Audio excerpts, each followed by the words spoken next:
Hello everyone, welcome to my YouTube channel my future 10G। आज हम आप सभी के लिए बिहार शिक्षक भर्ती 4.0 इसके लिए हम साइंस का मोस्ट इंपॉर्टेंट क्वेश्चन लेकर के आए हैं। ये जितने भी क्वेश्चन हैं टोटल बिहार के किसी न किसी एग्जाम में पूछे गए क्वेश्चन हैं। इसके साथ साथ जो अभी तक तैयारी हुआ है उन सबका क्वेश्चन भी इस सीरीज में करवाया जाएगा। और यहाँ पे देख लीजिए, इसमें फिजिक्स, केमिस्ट्री, बायो तीनों सीरीज से आपको 20-20 क्वेश्चन रहेंगे। तो इसमें 60 क्वेश्चन जो है सेलेक्टेड और इम्पॉर्टेंट क्वेश्चन रहेंगे। तो चलिए स्टार्ट करते हैं। देखिए यहाँ पे सबसे पहला क्वेश्चन है, एंगस्ट्रॉन क्या मापता है? बताइए, एंगस्ट्रॉन जो होता है यह किसको मापता है?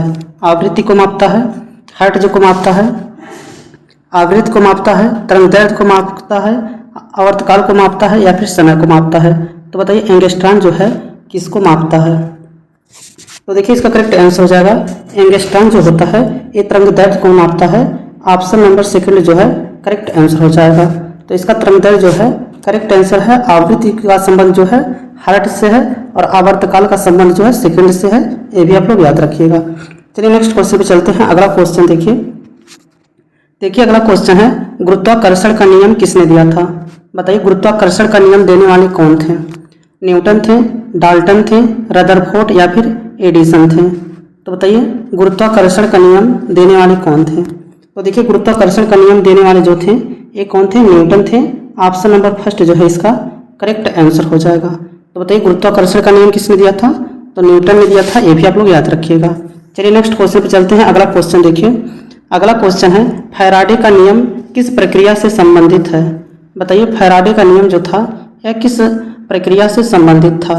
इलेक्ट्रोलाइसिस से संबंधित था, गैसों की अभिक्रिया से संबंधित था, गैसों का दाब से संबंधित है, तापमान एवं दाब से संबंधित है? तो बताइए फैराडे का नियम जो है किस प्रक्रिया से संबंधित है? तो देखिए फैराडे जो थे ये वैद्युत चुंबकीय प्रेरण का सिद्धांत दिए थे। तो इसका ऑप्शन नंबर फर्स्ट इलेक्ट्रोलाइसिस जो है इसका करेक्ट आंसर हो जाएगा। इसी को विद्युत चुंबकीय प्रेरण का नियम कहते हैं। ये भी बात आप लोग याद रखिएगा। चलिए नेक्स्ट क्वेश्चन पे चलते हैं। अगला क्वेश्चन देखिए, ये देखिए क्वेश्चन जो है कई बार एग्जाम में आपके पूछा जाता है। ये क्वेश्चन वेरी इंपॉर्टेंट है। ये बीपीएससी प्रीलिम्स का जो क्वेश्चन हुआ था इसमें भी पूछा गया है। तो देखिए फ्यूज तार बना होता है। तो बताइए फ्यूज तार जो है किसका बना होता है? तांबा का और लोहा का बना होता है, तांबा और शीशा का बना होता है, शीशा और टीन का बना होता है या फिर शीशा का बना होता है?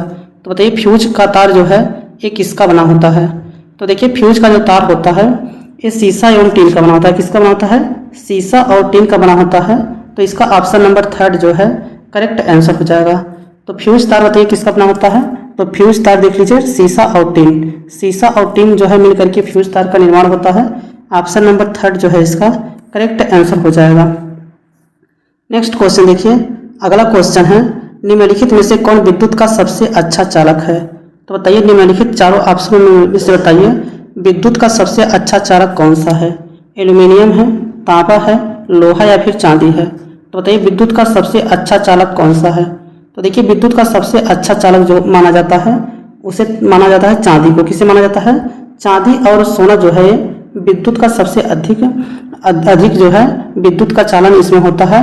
तो इसका ऑप्शन नंबर डी जो है करेक्ट आंसर हो जाएगा। नेक्स्ट क्वेश्चन देखिए, जब ध्वनि तरंगें चलती हैं तो ये अपने साथ ले जाती हैं। बताइए ध्वनि तरंगें जब चलती हैं तो ये अपने साथ किसको ले जाती हैं? द्रव्यमान को ले जाती हैं, ध्वनि को ले जाती हैं, ऊर्जा को ले जाती हैं या फिर विभवांतर को ले जाती हैं? तो बताइए जब ध्वनि तरंगें चलती हैं तो ये अपने साथ क्या ले जाती हैं? तो देखिए ध्वनि तरंगें जब चलती हैं तो ये अपने साथ ऊर्जा को ले जाती हैं। ऑप्शन नंबर थर्ड एनर्जी जो है इसका करेक्ट आंसर हो जाएगा। बताइए अनुदैर्घ्य तरंग जो है इसका आवृत्ति जो है कितनी होती है? बताइए अनुदैर्घ्य तरंग की आवृत्ति कितनी होती है? पहले तो आप लोग ये बताइए अनुदैर्घ्य तरंगे जो हैं तरंगे कितने प्रकार की होती हैं? पहले आप लोग ये बताइए तरंगे कितने प्रकार की होती हैं? तो देखिए तरंग 3 प्रकार का होता है। एक अवश्रव्य तरंग होता है, एक श्रव्य तरंग होता है, एक पराश्रव्य तरंग होता है। तो अगर आप लोगों से बात करेगा कि अवश्रव्य तरंग जो है ये कितने से अधिक या फिर कम होनी चाहिए? बताइए अवश्रव्य तरंग जो है कितने हर्ट्ज से कम या अधिक होना चाहिए? तो देखिए अवश्रव्य तरंग जो है ये 20 हर्ट्ज से क्या होता है? कम होता है। अवश्रव्य तरंगें जो होती है 20 हर्ट्ज से कम होती हैं और श्रव्य तरंगें जो होती है 20 हर्ट्ज से 20,000 हर्ट्ज के बीच होती हैं। तो श्रव्य तरंगें कितनी होती हैं? 20 हर्ट्ज से 20,000 हर्ट्ज के बीच होती हैं और प्रासरभ तरंगे जो होती हैं ये 20,000 हर्ट्ज से अधिक होती हैं। तो इससे आपके एग्जाम में क्वेश्चन पूछा जाता है, ये भी बात आप लोग याद रखिएगा। बताइए ध्वनि की सर्वाधिक चाल जो है किस में होती है? ठोस में होता है, द्रव में होता है या फिर गैस में होता है? तो बताइए ध्वनि की सर्वाधिक चाल जो है किस में पाया जाता है? तो देखिए ध्वनि की सर्वाधिक चाल जो है ये किस में होता है? तो ठोस में होता है। किस में होता है? ठोस में। और न्यूनतम चाल जो है किस में होता है? तो गैस में होता है। ये भी आप लोग याद रखिएगा, इससे भी क्वेश्चन पूछा जाता है। चलिए नेक्स्ट क्वेश्चन पे चलते हैं। अगला क्वेश्चन देखिए, भारत में घरेलू विद्युत सप्लाई की वोल्टता क्या होती है? बताइए भारत में घरेलू विद्युत सप्लाई की वोल्टता क्या होती है? जो घर में इलेक्ट्रिक करंट आता है बताइए उसकी वोल्टता कितनी होती है? बताइए 220 वोल्ट प्रत्यावर्ती धारा होता है या फिर 220 वोल्ट दृष्टि धारा होता है या फिर 440 वोल्ट प्रत्यावर्ती धारा होता है या फिर इनमें से कोई नहीं? तो देखिए विद्युत जो आता है घरों में इसकी जो वोल्ट होता है ये 220 वोल्ट प्रत्यावर्ती धारा होता है। इसका ऑप्शन नंबर फर्स्ट जो है करेक्ट आंसर हो जाएगा। 220 वोल्ट प्रत्यावर्ती धारा इसका करेक्ट आंसर होगा।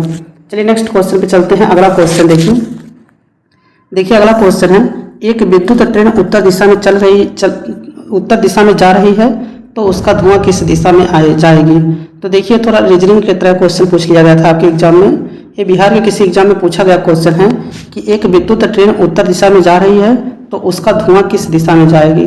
तो जब देखिए जब विद्युत ट्रेन है तो वो तो बिल्कुल धुआं तो देगा नहीं, क्योंकि वो डीजल इंजन तो है नहीं या फिर कोयला इंजन तो है नहीं, तो विद्युत ट्रेन में धुआं का उत्पादन थोड़ी ना होता है। तो इसका ऑप्शन नंबर डी जो हो जाएगा, इनमें से कोई नहीं, option number D correct answer हो जाएगा। नेक्स्ट क्वेश्चन देखिए, सूर्य किरणें पृथ्वी पर कितनी देर में आती हैं? बताइए सूर्य की किरणें जो होती हैं ये पृथ्वी पर कितनी देर में आ जाती हैं? बताइए 4 मिनट में आती हैं, 7 मिनट 5 सेकंड में आती हैं या फिर 8 मिनट 5 सेकंड में आती हैं या फिर इनमें से कोई नहीं? तो देखिए सूर्य किरणें जो होती हैं ये पृथ्वी पर पहुंचती हैं 8 मिनट 20 सेकंड इसका करेक्ट आंसर है, लेकिन कहीं कहीं जो है 5 सेकंड भी ऑप्शन दे देता है। तो सूर्य की किरणें जो है पृथ्वी पर आने में 8 मिनट 5 सेकंड या फिर 8 मिनट 20 सेकंड का समय लेती हैं, ये बात आप लोग याद रखिएगा। चलिए नेक्स्ट क्वेश्चन पे चलते हैं। अगला क्वेश्चन देखिए, इंद्रधनुष के 7 रंगों के बीच का रंग कौन है?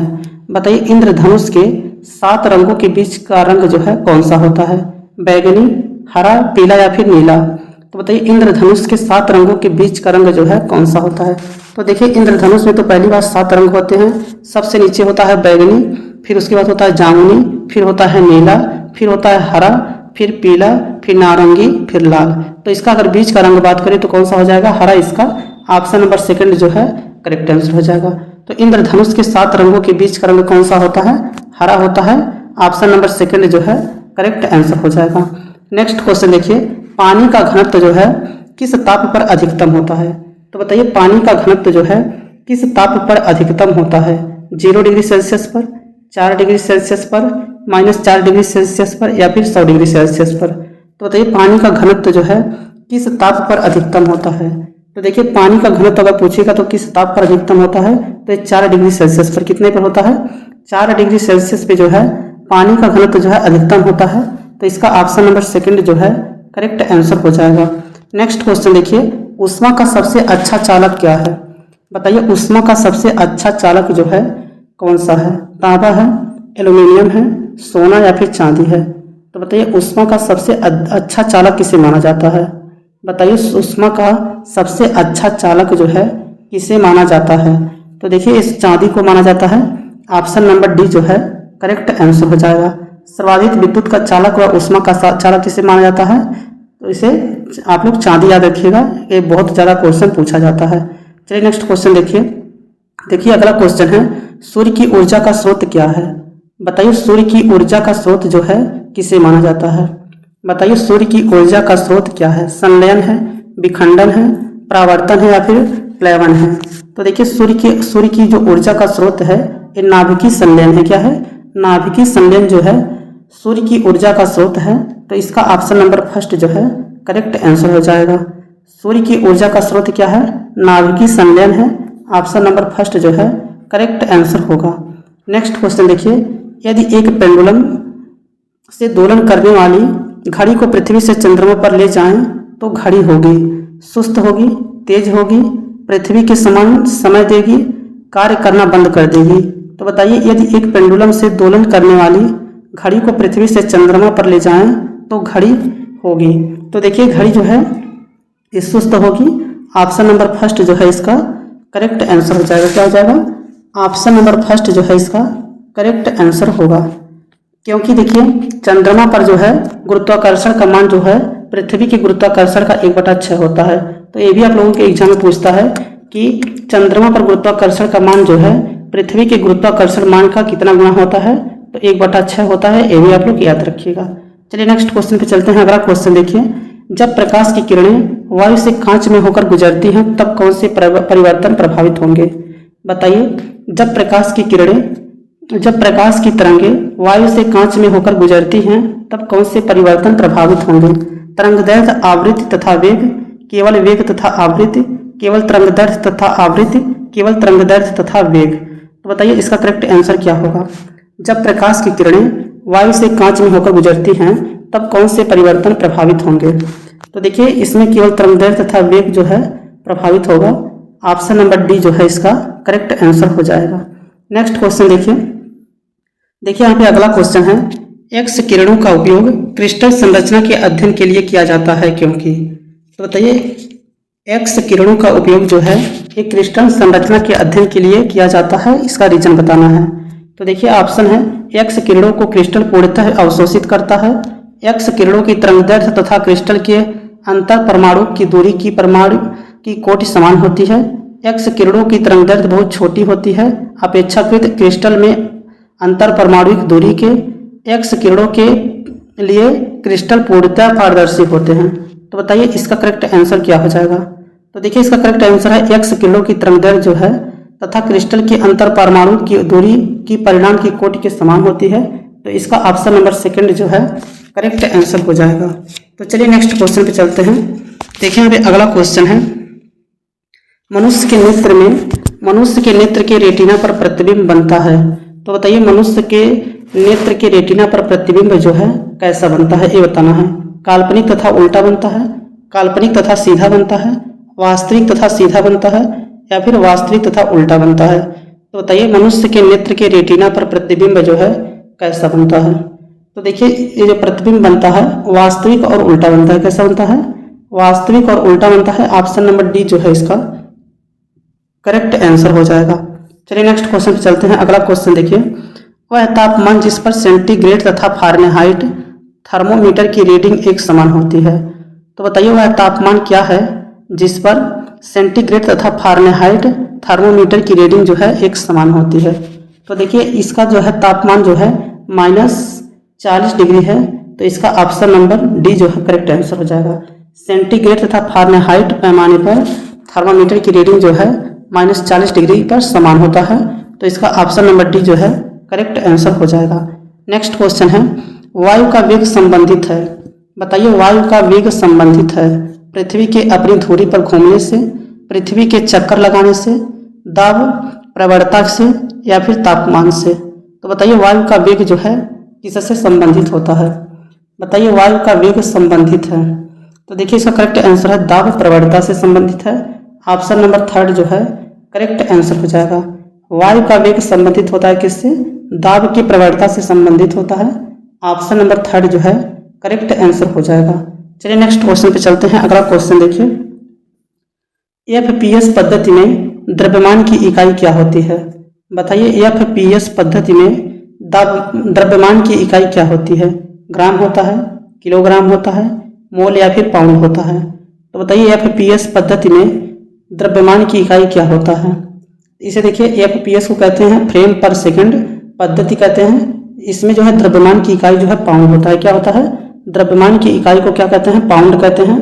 तो इसका ऑप्शन नंबर डी जो है करेक्ट आंसर हो जाएगा। तो चलिए नेक्स्ट क्वेश्चन पे चलते हैं। निम्नलिखित तत्वों में से किसका लवण पटाखों में रंग उत्पन्न करता है? तो बताइए पटाखों में रंग उत्पन्न करने के लिए क्या मिक्स किया जाता है?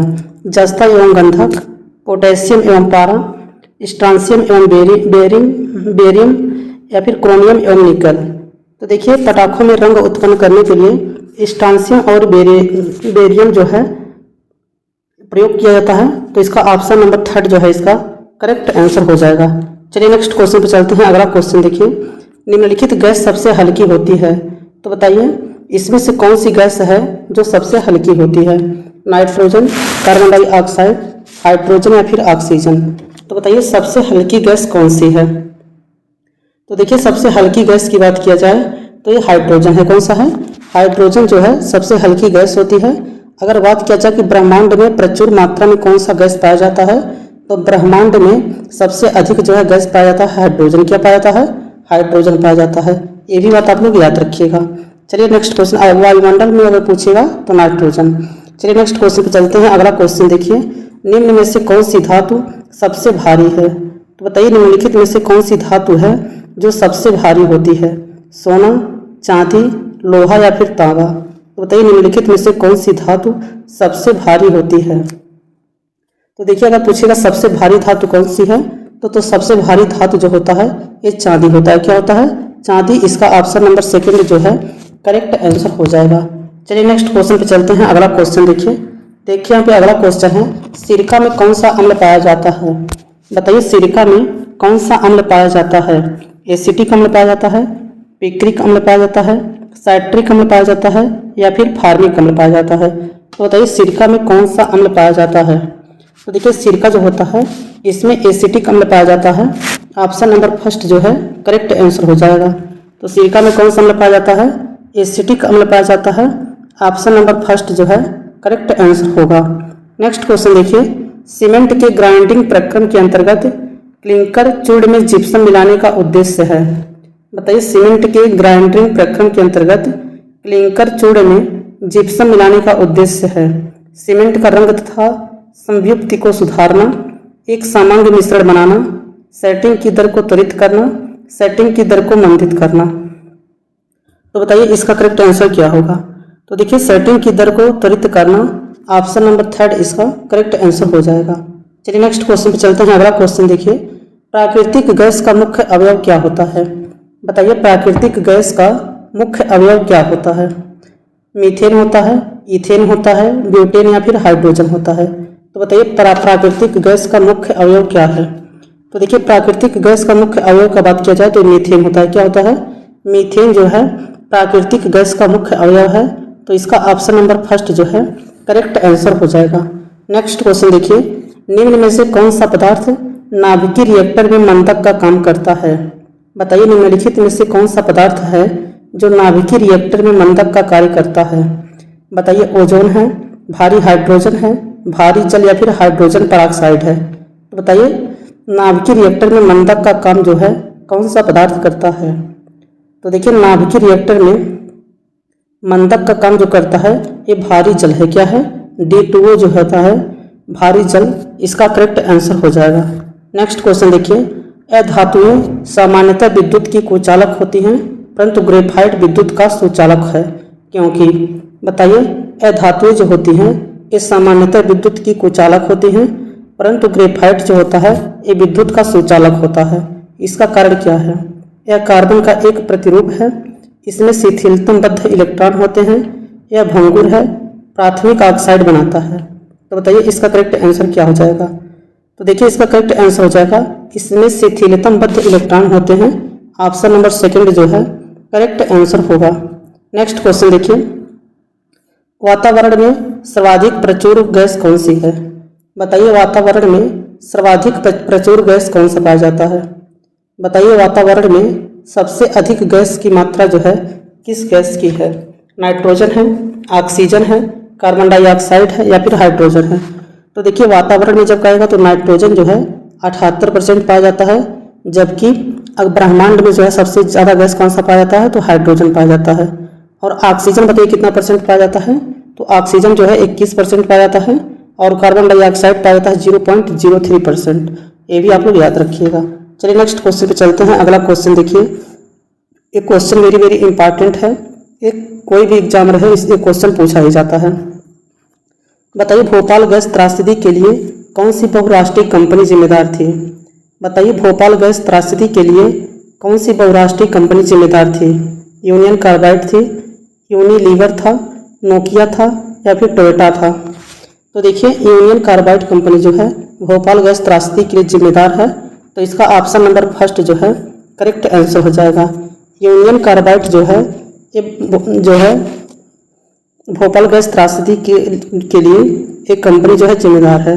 अगर पूछेगा इसमें कौन सा रसायन निकला था, तो इसे मिथाइल आइसोसाइनाइड जो था यह एक जहरीली गैस था जिसके रिसाव से क्या हुआ था, भोपाल गैस त्रासदी हुआ था। अगर आप लोगों से पूछेगा कि भोपाल गैस त्रासदी जो है कब हुआ था, तो 3 दिसंबर 1984 को कब हुआ था, 3 दिसंबर 1984 को भोपाल गैस त्रासदी हुआ था और ये मध्य प्रदेश से संबंधित है, ये भी आप लोग याद रखिएगा। चलिए नेक्स्ट क्वेश्चन पे चलते हैं। अगला क्वेश्चन देखिए, निम्न में से कौन सी एक महत्वपूर्ण हरितगृह गैस है? बताइए निम्न में से कौन सी एक महत्वपूर्ण हरितगृह गैस है?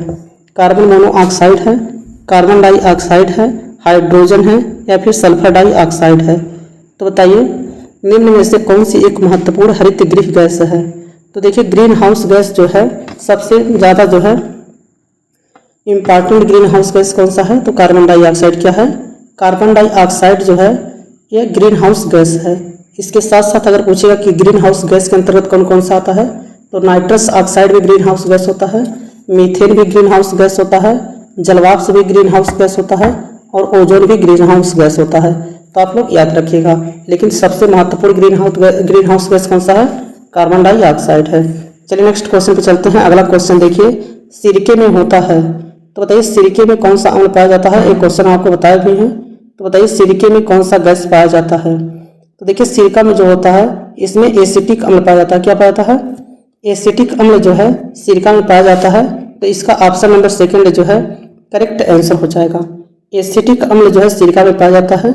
लैक्टिक अम्ल पाया जाता है दूध में। कैसे पाया जाता है? दूध में पाया जाता है।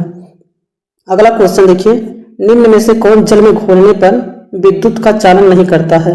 तो बताइए निम्न में से कौन जल में घोलने पर विद्युत का चालन नहीं करता है?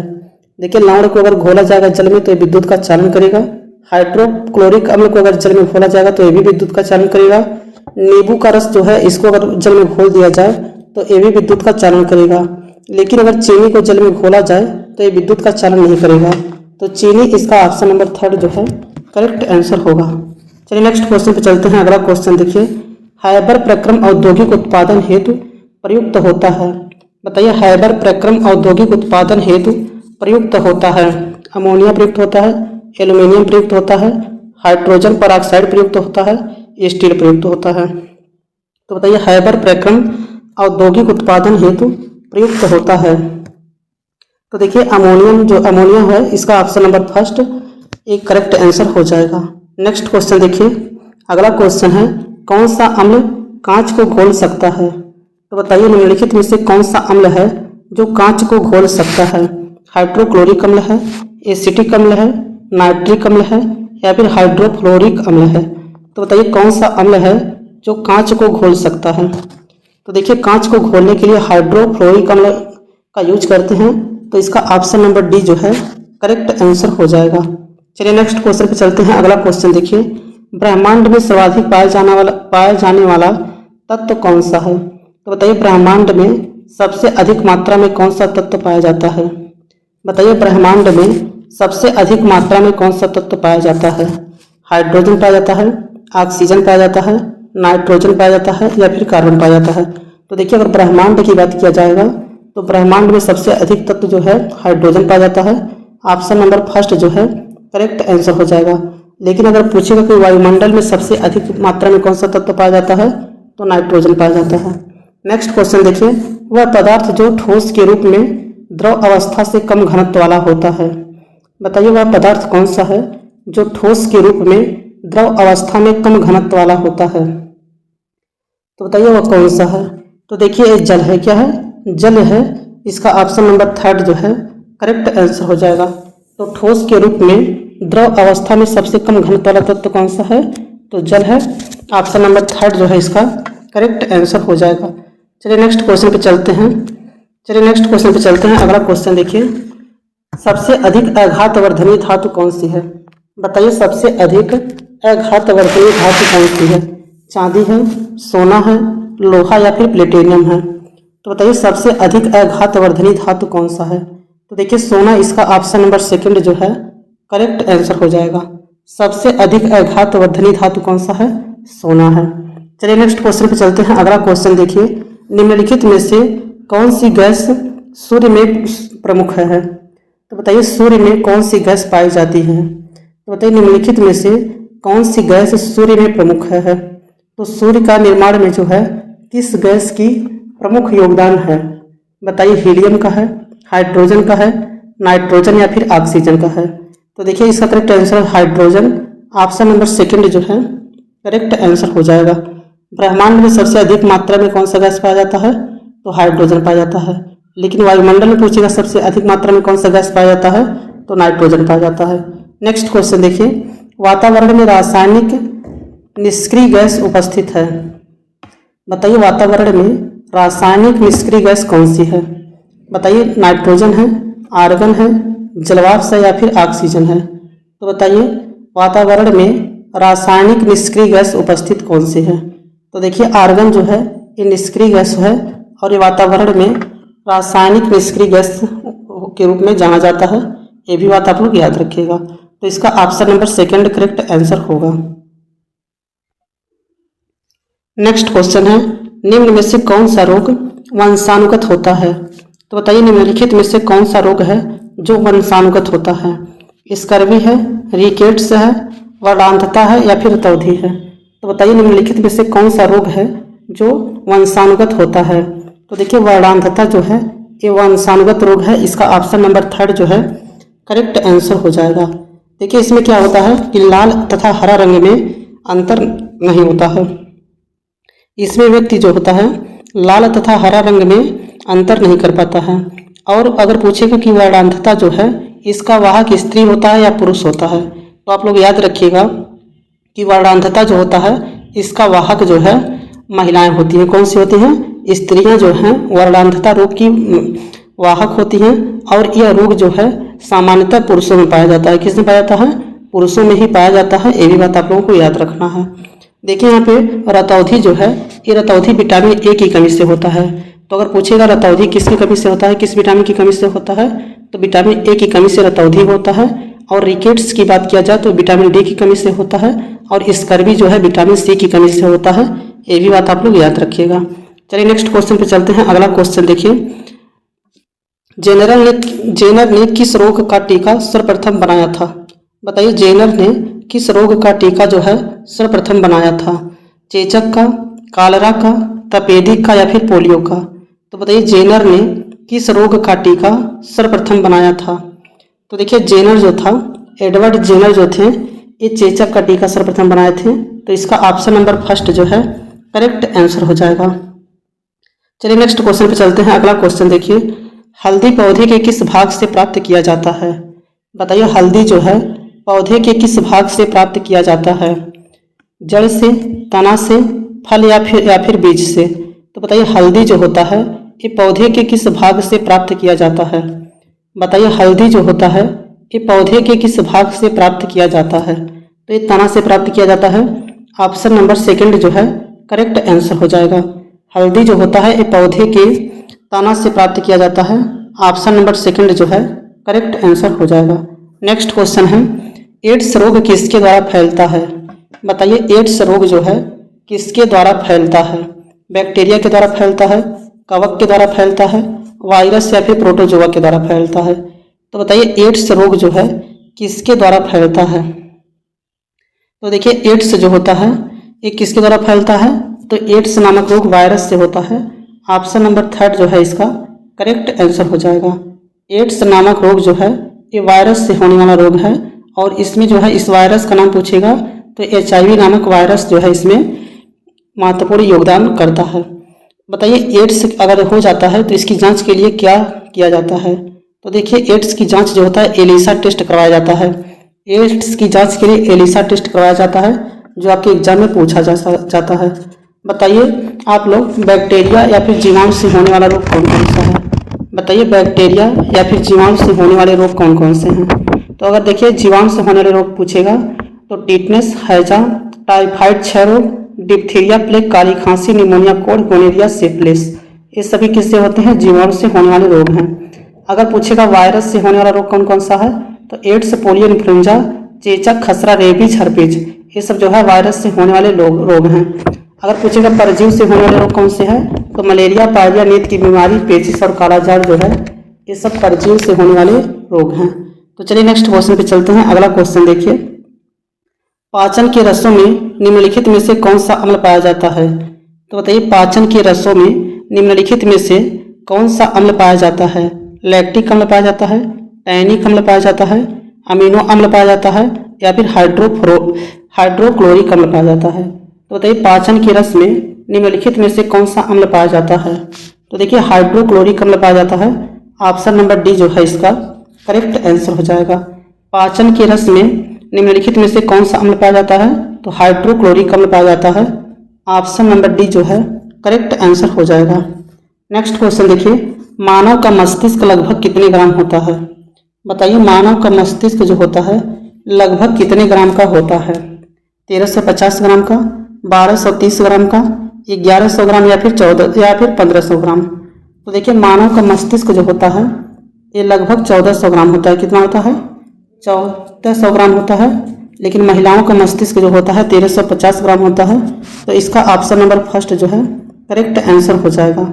नेक्स्ट क्वेश्चन देखिए, किस पेड़ से हम कुनैन प्राप्त करते हैं? बताइए किस पेड़ से हम कुनैन प्राप्त करते हैं? यूकेलिप्टस से, सिनकोना से, नीम या फिर आम से? तो बताइए किस पेड़ से हमें कुनैन नामक औषधि प्राप्त की जाती है? तो देखिए कुनैन नामक औषधि जो है ये सिनकोना से प्राप्त होता है। किससे प्राप्त होता है? सिनकोना से प्राप्त होता है। ऑप्शन नंबर सेकंड जो है इसका करेक्ट आंसर हो जाएगा।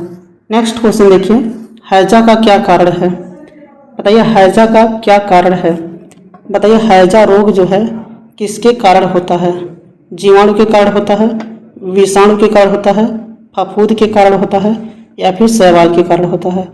तो बताइए हैजा का कारण क्या है? तो देखिए हैजा नामक रोग जो है ये किसके कारण होता है?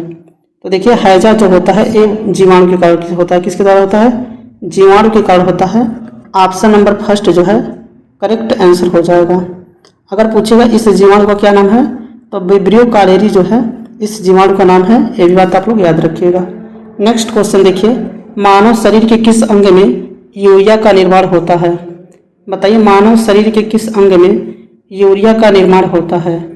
यकृत में होता है, बृहद अस्थि में होता है, अग्नाशय में होता है, या फिर प्लीहा में होता है?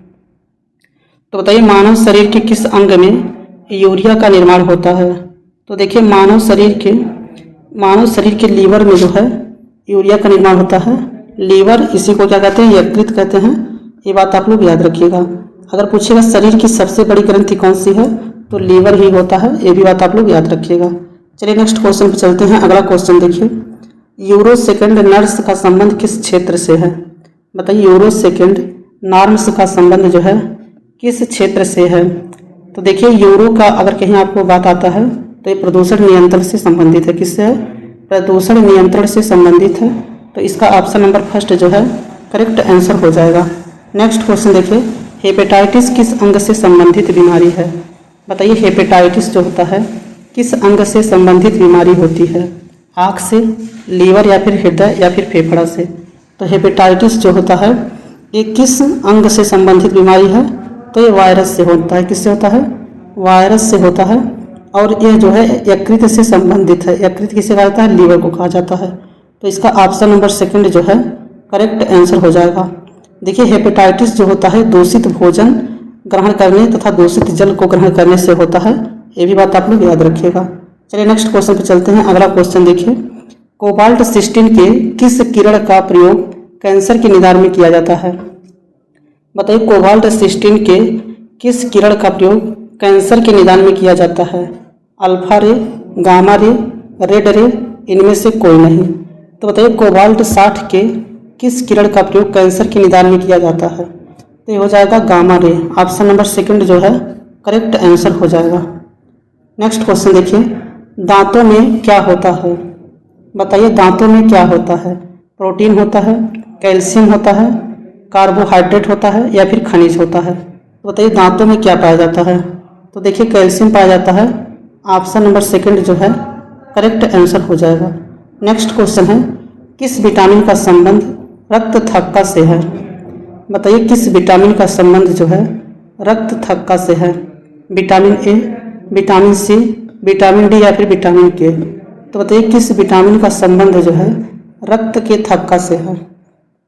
बताइए किस विटामिन का संबंध जो है रक्त के थक्का से है। तो विटामिन के का संबंध जो है रक्त का थक्का। विटामिन के की कमी से क्या होता है, रक्त का थक्का जमता है। एक बात आप लोग याद रखिएगा। नेक्स्ट क्वेश्चन है, एक वयस्क के शरीर में रक्त की मात्रा कितनी होती है। बताइए एक वयस्क के शरीर में रक्त की मात्रा कितनी होती है। 3 से 4 लीटर होता है, 4 से 5 लीटर होता है, 5 से 6 लीटर होता है या फिर 6 से 7 लीटर होता है। तो एक वयस्क के शरीर में रक्त की मात्रा कितनी होती है, तो 4 से 5 लीटर होता है। ऑप्शन नंबर सेकंड जो है करेक्ट आंसर हो जाएगा। नेक्स्ट क्वेश्चन है, ईसीजी संबंधित है। बताइए ईसीजी का संबंध किससे है। मस्तिष्क से है, किडनी से है, हृदय से है या फिर इनमें से कोई नहीं। तो बताइए ईसीजी का संबंध जो है किससे है। तो देखिए ईसीजी का संबंध जो है ये हृदय से है। ऑप्शन नंबर थर्ड जो है करेक्ट आंसर हो जाएगा। इलेक्ट्रोकार्डियोग्राफ जो है किससे संबंधित होता है, हृदय से संबंधित होता है। ऑप्शन नंबर थर्ड जो है करेक्ट आंसर हो जाएगा। योग्यतम की उत्तरजीविता की बात किसने की थी। सर्वाइवल ऑफ द फिटेस्ट जो है ये किससे संबंधित है। मेडल से संबंधित है, खुराना से संबंधित है, डार्विन से संबंधित है या फिर इनमें से कोई नहीं। तो बताइए योग्यतम की उत्तरजीविता का सिद्धांत जो है किसने दिया था। तो दिया था किसने, डार्विन ने दिया था। ऑप्शन नंबर थर्ड जो है करेक्ट आंसर हो जाएगा।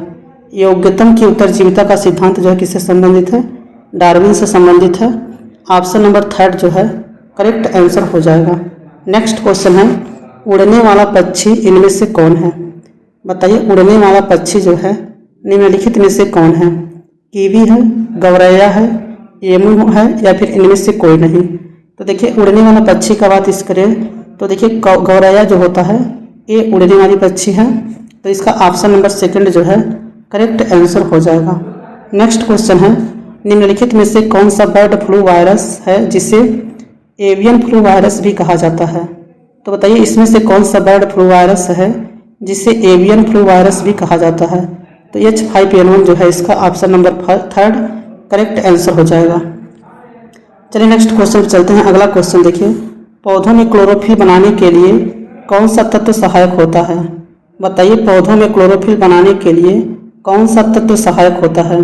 कैल्शियम होता है, मैग्नीशियम होता है, पोटेशियम या फिर फास्फोरस होता है। तो बताइए पौधों में क्लोरोफिल बनाने के लिए कौन सा तत्व सहायक होता है। तो मैग्नीशियम जो है इसका option number second correct answer हो जाएगा। अगर वीडियो आप लोगों को अच्छा लगा हो तो वीडियो को लाइक कर दीजिएगा। चैनल पर पहली बार आए हो तो चैनल को सब्सक्राइब कर लीजिएगा। Thanks for watching this video.